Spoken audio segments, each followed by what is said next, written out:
peut-être je viens partager avec vous un petit témoignage et ma prière que vous soyez édifiés et que le Seigneur vous visite. Il y a quelque temps de cela, je souffrais beaucoup de l'hypertension artérielle très aiguë. Je faisais des pics de tension qui faisaient peur. En fait, il faut dire que ça, c'est un bagage génétique que j'ai hérité de mes parents. Parce que je suis orphelin de père et de mère et les deux sont décédés après des crises aiguës d'hypertension et des problèmes cardiaques.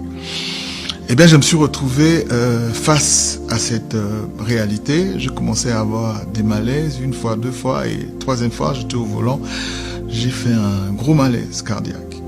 On m'a emmené dans un centre hospitalier de la place. Je préfère taire le nom. Vous comprenez pourquoi.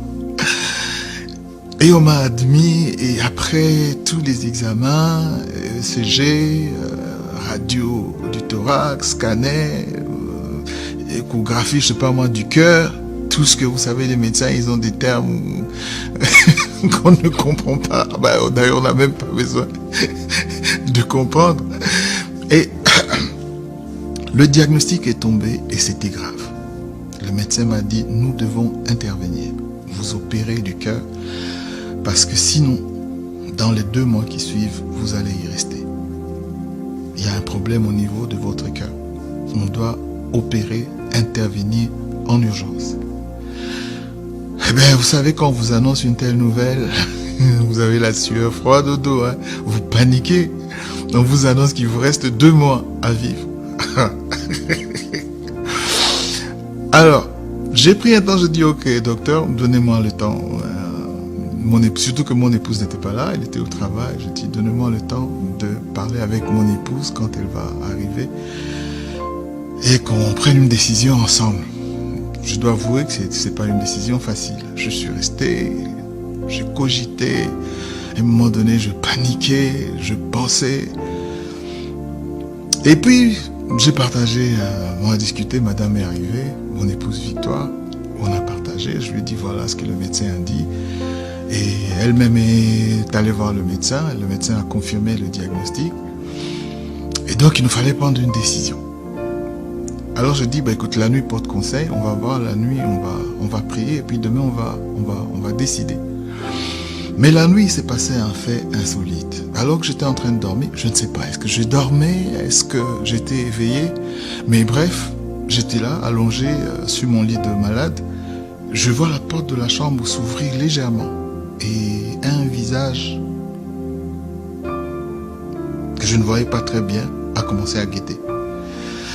Et puis je me suis dit, bon écoute, je ne panique pas, je fais semblant de dormir et je vois la porte s'ouvrir. C'est une aide-soignante, une infirmière qui rentre. Elle rentre vraiment sur la pointe des pieds, elle guette si je dormais et puis elle sort de la poche de sa blouse un flacon avec une seringue et commence à préparer une injection. Et je prends mon courage, je me réveille, je dis bonjour madame, bonjour, ça va. Elle dit est-ce qu'il y a un problème, il y a un souci. Et puis elle sursaute. Elle me dit non, ça va. J'ai dit vous avez quoi là, il y a un problème? Il dit non, je regardais juste si vous allez très bien, je pensais que vous ne dormiez pas, je voulais peut-être ajouter quelque chose pour vous soulager la douleur, etc. J'ai dit non, quand vous êtes entré, vous avez regardé, vous avez cru que je dormais, donc ça peut pas être ça la raison. Il dit non, monsieur, excusez-moi, je suis pas là pour discuter avec vous, je fais mon travail et vous n'allez pas me montrer mon travail. Elle est ressortie. J'ai commencé à me poser des questions et du coup, mes pensées ont commencé à aller dans toutes les directions. Dieu merci, vous savez, bon, on est des enfants de Dieu. Je me suis mis immédiatement à prier. J'ai commencé à prier. Et plus je priais, je commençais à pleurer. J'ai paniqué, je me dis, Seigneur, j'ai l'impression de me trouver dans un endroit où on dirait que, bon, si je reste ici, ma mort est programmée.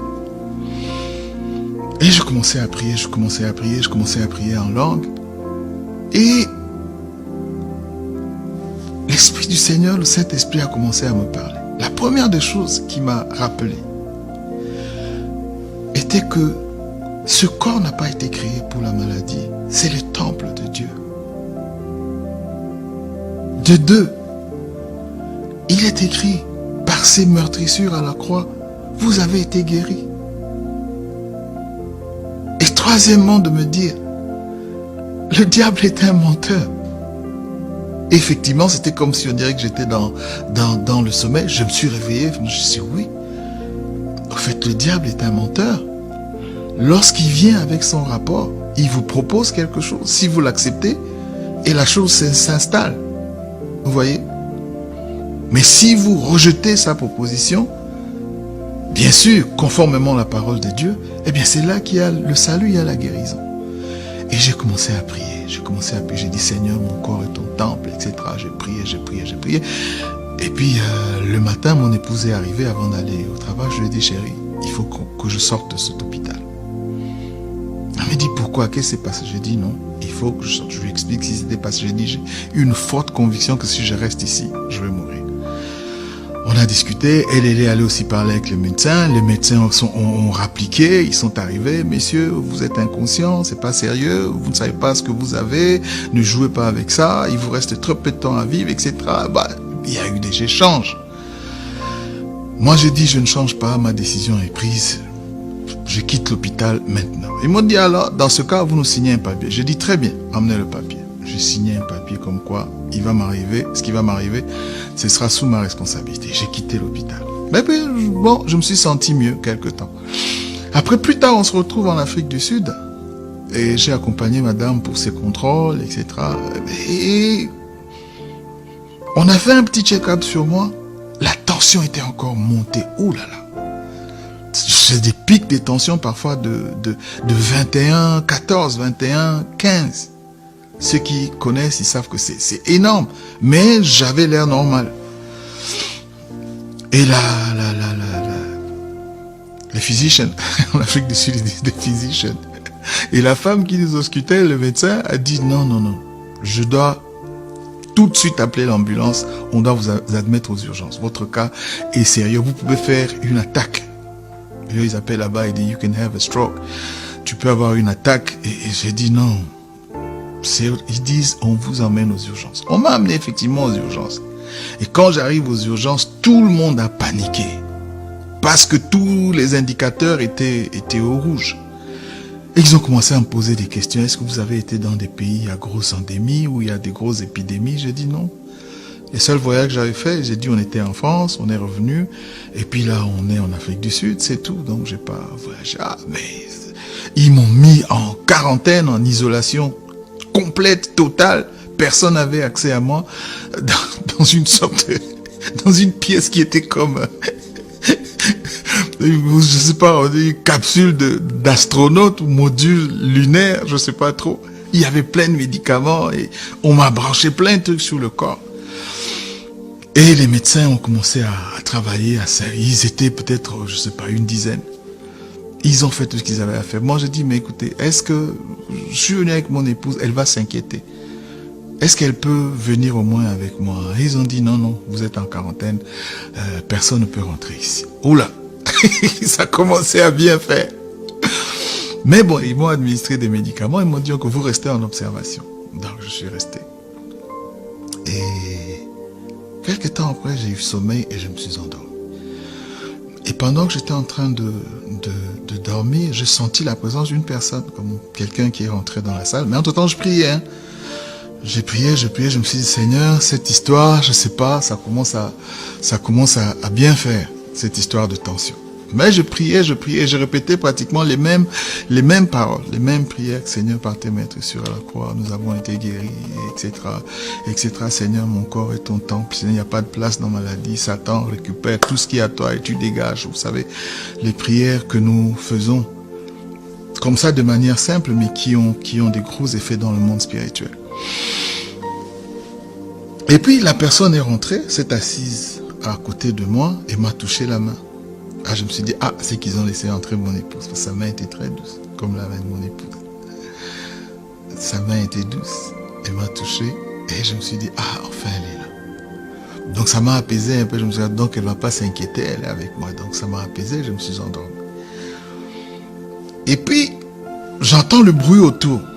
C'est une sorte de remue-ménage. Et c'est ça qui m'a réveillé. Il y avait une aide-soignante qui tournait et qui regardait et qui se demandait, mais qu'est-ce qui s'est passé ici? What happened here? Elle tournait, elle appelait les médecins, et puis les médecins venaient dire, monsieur, ça va? J'ai dit, oui, ça va. Ils ont regardé, ils disent, non, on n'a pas compris. Toutes les machines, tout s'est stabilisé, tout est redevenu normal. Or, comment ça? J'ai dit, oui, tout est redevenu, votre tension est normale, etc. En si peu de temps, c'est impossible. Quelque chose s'est passé.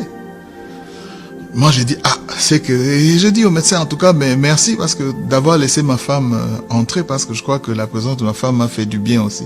Et ils disent, non, personne n'est rentré ici. J'ai dit, oui, quelqu'un est rentré, il m'a touché la main. Ils disent, non, personne n'est rentré ici. Mais alors seulement, j'ai compris que c'est le Seigneur lui-même qui est venu et qui m'a guéri. Qu'est-ce que le message peut vous dire? Le diable est un menteur. N'acceptez pas ces mensonges. Résistez-lui et chassez-le avec tous ces mensonges. Et lorsque vous avez la foi en Dieu, il s'appelle Jehovah Jireh. Il nous guérit de nos maladies. Il faut toujours garder une foi ferme parce que tout est possible à celui qui croit. Et à Dieu, tout est possible. Que Dieu vous bénisse. Shalom.